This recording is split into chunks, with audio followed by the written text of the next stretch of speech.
Taigi šiandien norėčiau pašnekėti tokia tema, kurią iš tikrųjų jau labai seniai nešnekėjom, nes prieš tai šnekėjom labai daug ir tiesiog galvom, kad jau visi žinom. Tačiau pastebėjome, kad ir toliau žmonės uždavinėja tą patį klausimą, kasgi tie miegantis plaukai ir kaip su jais tvarkytis. Taigi, moksliniais tyrimais nustatyta, kad maždaug tik tais 30% plaukų mūsų organizme yra miegantis plaukai. Tai yra, su tam tikru folikulų skaičiumi mes jau gimstam.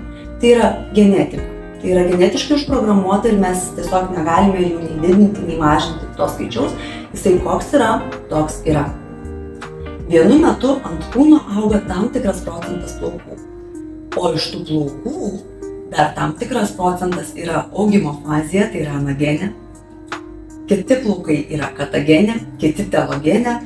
Dar kiti, kaip ir mokslininkai, išskiria eksogeno fazę. Na, žinote, apie tai galima tikrai šnekėti labai daug. Tačiau, kai yra šalinami plaukai ilgalaikiu būdu, nesvarbu, ar tai būtų lazeris, ar tai būtų elektroepiliacija, pašalinti galima tik tais tuos plaukus, kurie apskritai auga ir auga būdami anageno fazėje.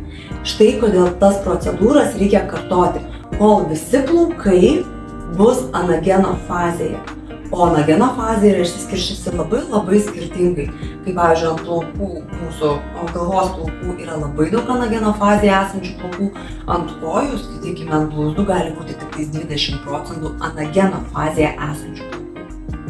O dar bus telogeno fazėje esančių plaukų, eksogeno ir taip toliau. Ir dar prie viso šito bus miegančių plaukų.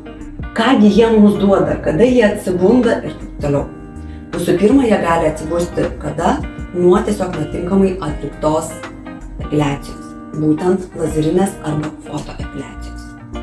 Kodėl? Todėl, kad plaukai būna tik pašildomi, tai yra sutrikdoma jų natūrali homeostazė, bet neįvyksta nekrozė. Vadinasi, mes nei sunaikiname to plauko, kurį siekiame sunaikinti, bet dar ir padarome blogą dalyką, kokį pažadiname miegančius plaukus. Kada tai gali įvykti natūraliai, skaitykime ne dėl procedūrų, o tiesiog gyvenamojoje mūsų buityje. Pas moteris labai dažnai tai atsitinka per nėštumo laikotarpį, žindymo laikotarpį, menopauzės laikotarpį, visokių antinksčių, skydliaukės ligų pasekoje tai atsitinka. Taigi mes niekada negalim pasakyti, kiek šiuo metu pas jūs yra augimo fazėje plaukų, kiek apskritai yra miegančių plaukų ir kada jie atsibus. Deja, tai jau priklauso tik nuo individualių jūsų mielosios savybių. Taigi apie šitas fazes, apie miegančius plaukus tikrai dar stengsime kalbėti ne kartą, nes matau, kad tai tema, kuri tikrai yra labai reikalinga, labai naudinga ir labai įdomi jums.